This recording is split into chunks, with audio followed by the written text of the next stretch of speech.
Welcome back now for another installment of our historic Milwaukee series. The George W. Peck Row House is a rare beauty, and it was recently placed on the State Register of Historic Places. Carole Meekins takes us inside.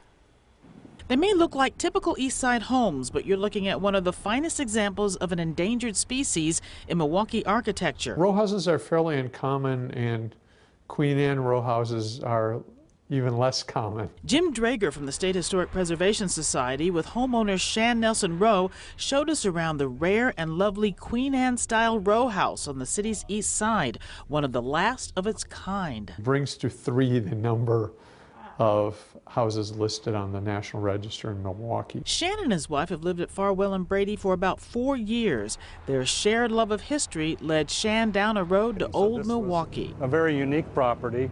And it really appealed to us. Built by George Ferry, the same architect that designed the Milwaukee Public Library. It was commissioned by all-around Renaissance man George Peck, who later called it home. Mayor of Milwaukee, served 2 terms as mayor and became governor of Wisconsin and served 2 terms as governor of the state. So he was a mover and shaker. From the fireplace to the floors, much of the original structure remains, even after years of neglect and a fire left a questionable future. It was boarded up, it was vacant, it had a fire.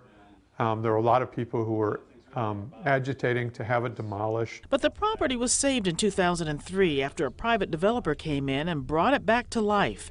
Now it stands as a Milwaukee treasure, one that Shan is more than happy to care for. Peck had this series of books called Peck's Bad Boy. Well, we like to call this Peck's Bad Boy Tavern. Decorated with antique furniture and pictures of old Milwaukee, the owners love to celebrate the history of their home. So we tried to make this into a place that reflects the time period that George Peck built and lived in it, just to make it feel a little bit more like an old home. In 2014, Shan and his neighbors got together and made the push for the Peck Row House to get its spot on the National Historic Registry.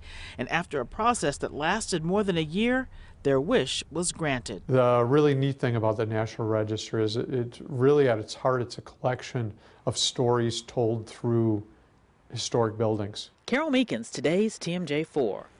That story was put together by our assignment editor, Mary Franzen. You can find this and other stories about Milwaukee's history on our website, tmj4.com.